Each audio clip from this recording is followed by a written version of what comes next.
Question number 30। पिछली video में मैंने क्वेश्चन नंबर 30 जो है वो एज ए होमवर्क दिया था, तो अब मैं इसको करवा रही हूँ। Find the values of A and B such that the function defined by F of x is equal to 5 if X is less than equal to 2, A x plus B if 2 less than X less than 10, F of x is equal to 21 if X is greater than equal to 10 is a continuous function.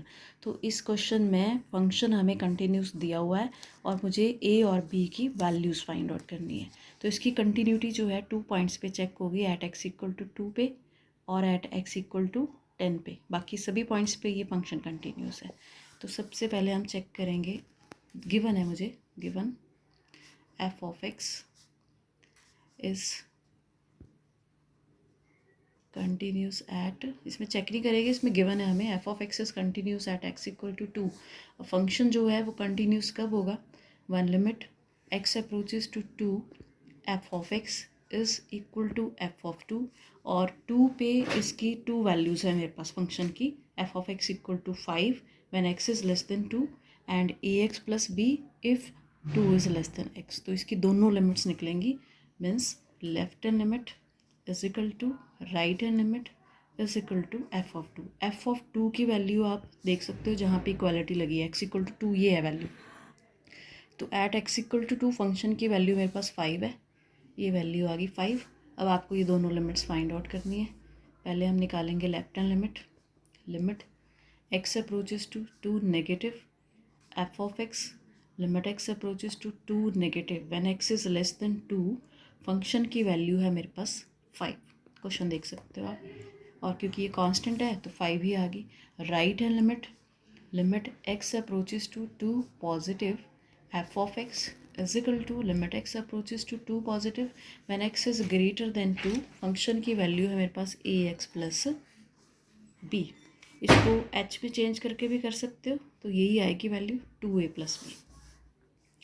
अब हम काफ़ी question कर चुके हैं इसलिए मैंने direct put कर दी।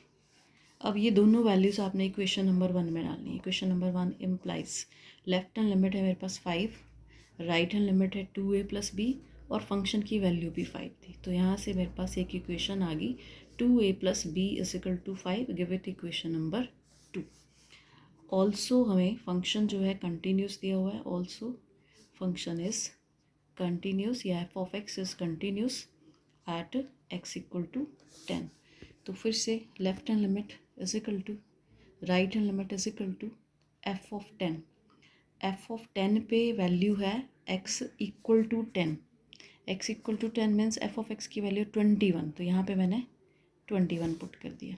इसको दे दिया मैंने equation number 3। Left hand limit is equal to limit x approaches to 10 negative f of x. अब हम फंक्शन की वो वैल्यू लेंगे जहाँ पर एक्स की वैल्यू लेस देन 10 है। तो एक्स की वैल्यू लेस देन 10 है मेरे पास ए एक्स प्लस बी, और जब हम इसमें लिमिट पुट करेंगे 10a प्लस बी आ गई।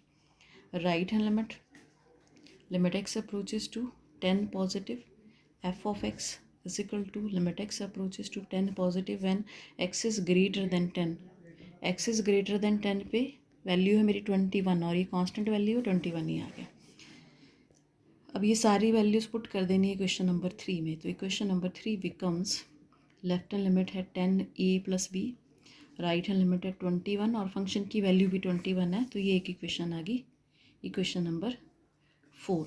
अब आपको दोनों इक्वेशन सॉल्व करनी है। सॉल्विंग इक्वेशन नंबर 2 एंड 4, तो माइनस कर देते हैं 4, इक्वेशन नंबर 4 में से इक्वेशन नंबर 2 माइनस कर दो, तो क्या आ गया 10a minus 2a 8a, b और b में से कैंसिल हो गया, 21 माइनस 5, ये आ गया मेरे पास 16। तो a की वैल्यू आ गई 2। अब इस a की वैल्यू को किसी भी इक्वेशन में डाल दो। इक्वेशन नंबर 2 में मैं पुट कर रही हूँ, put a is equal to 2 in equation number 2, और इक्वेशन नंबर 2 है मेरे पास 2a plus b is equal to 5, 2a plus b is equal to 5, 4 plus b is equal to 5, b की वैल्यू आ गई 1। तो देयरफॉर वैल्यूज़ निकालने को बोला था क्वेश्चन में, ए की वैल्यू 2 आ गई and b is equal to 1। तो ये आपका आंसर है। ना क्वेश्चन नंबर 31। क्वेश्चन नंबर 31 है, show that the function defined by f of x is equal to cos of x square is a continuous function, तो अब मेरे पास कंपोजिट फंक्शन है, ये cos ऑफ एक्स स्क्वायर, एक function यहाँ पे cos x है और एक मेरे पास एक्स स्क्वायर है, तो मैं इन दोनों को नेमिंग करूँगी। लेट g ऑफ x मैंने ले लिया cos x and h of x मैंने ले लिया एक्स स्क्वायर। अब मुझे निकालना है composite function g circle h of x। ये +1 में हमने पढ़ा है g सर्कल को हम कैसे सॉल्व करते हैं। ये सर्कल हटा के ब्रैकेट लगानी है सर्कल की जगह, और इस एच एक्स की मैंने यहाँ वैल्यू डाल देनी है। एच एक्स की वैल्यू मैंने यहाँ पुट की, ये बन गया जी of x square.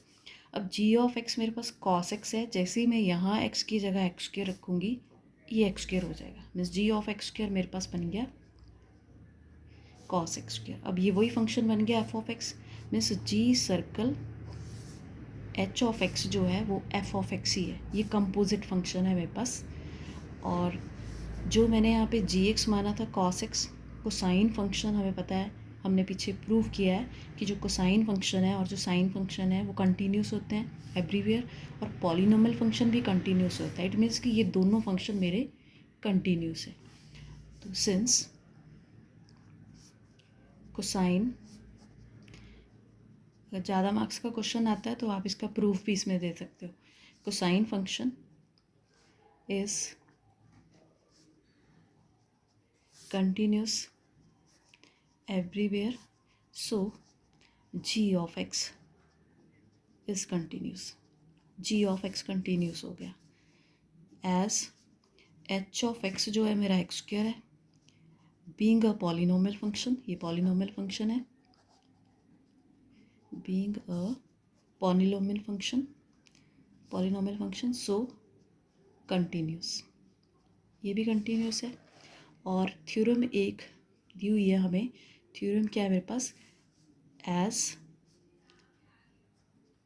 Composite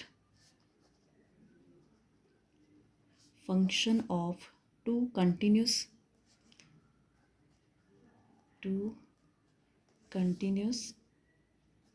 function is continuous, ये थ्योरम है कंपोजिट फंक्शन की, दी हुई है टेक्स्ट बुक में एनसीईआरटी की। As composite function of two continuous function is continuous, तो कंपोजिट फंक्शन मेरा किसके इक्वल है, एफ ऑफ एक्स के इक्वल है, और ये दोनों मेरे कंटिन्यूस फंक्शन है। सो एफ ऑफ एक्स आपका कंटिन्यूस हो गया यहाँ से। So F is a continuous function. तो जो कंपोजिट फंक्शन है वो आपको इस तरह से सॉल्व करने पड़ेंगे। नेक्स्ट है question number 32। show that the function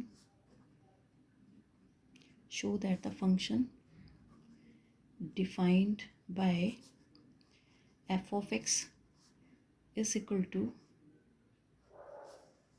mod of cos x is a continuous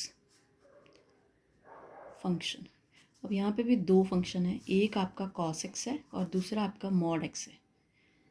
तो फिर से हमें मानना पड़ेगा, लेट g ऑफ x मैंने मान लिया cos x and h of x is modulus function. फिर से हम निकालेंगे g सर्कल h, क्या ये f ऑफ x बनता है उस वे से हमने लिखना है इसको। सर्कल मैंने हटाया, ये ब्रैकेट लगा दी, h ऑफ x की वैल्यू मैंने पुट कर दी mod x। g of x मानना पड़ेगा इसमें आपको निकालना पड़ेगा h circle g composite function बनाने के लिए।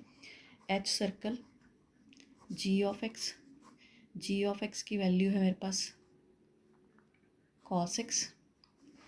अब ये बन गया h ऑफ x टाइप का। h ऑफ x मीन्स जब मैं यहाँ पे cos x रखूँगी ये बन जाएगा cos x मॉड, बन गया फंक्शन। अगर आप ऐसे लिखते तो नहीं बनना था ये, तब ये बनना था cos of mod x। Next जो क्वेश्चन है वो इस टाइप का है। उसमें आप ऐसे अज्यूम करोगे। ये बन गया अब आपके पास F of x.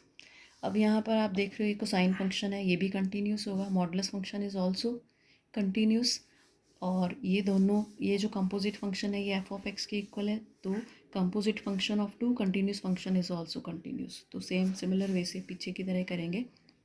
Since g of x is cosine function, so continuous, and also h of x being a modulus function, which is also continuous. We know composite function of two continuous function is continuous. Same similar way में जैसे पिछले question में लिखा है। So F of x is continuous function. Question number 33 जो है वो homework रहेगा सिमिलर वे में। ये जो मैंने जैसे पहले एजम्पशन की थी इस तरह से करनी है आपने इसमें। क्वेश्चन नंबर 33 है मेरे पास, एग्जामिन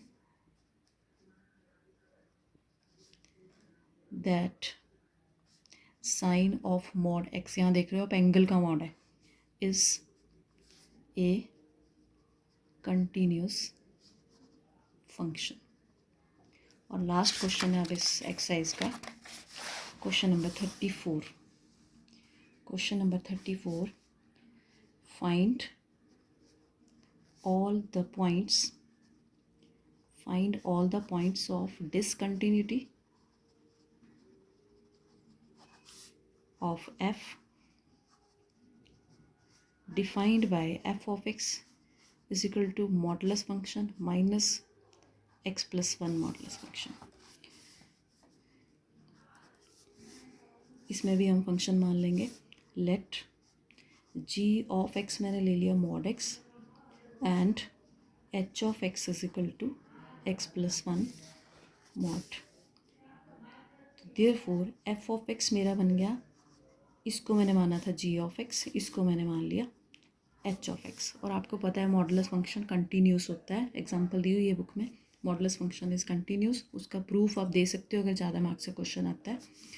तो ये भी कंटिन्यूस फंक्शन है, ये भी कंटिन्यूस फंक्शन है, and difference of two continuous function is also continuous, so F of x is continuous. तो इसमें हम लिखेंगे since a modulus function is everywhere continuous, therefore g of x and h of x are continuous, hence being the difference of f of x being the difference of two continuous functions,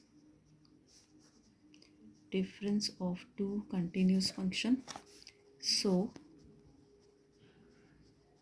continuous। अब f of x continuous हो गया, उसने हमें point of discontinuity पूछे थे, तो कोई भी पॉइंट ऑफ डिसकंटिन्यूटी इस केस में नहीं निकला। Therefore f has no point of discontinuity. जो क्वेश्चन में पूछा हो उसी का आंसर देना है हमें। That's all. नेक्स्ट एक्सरसाइज हम कल करेंगे।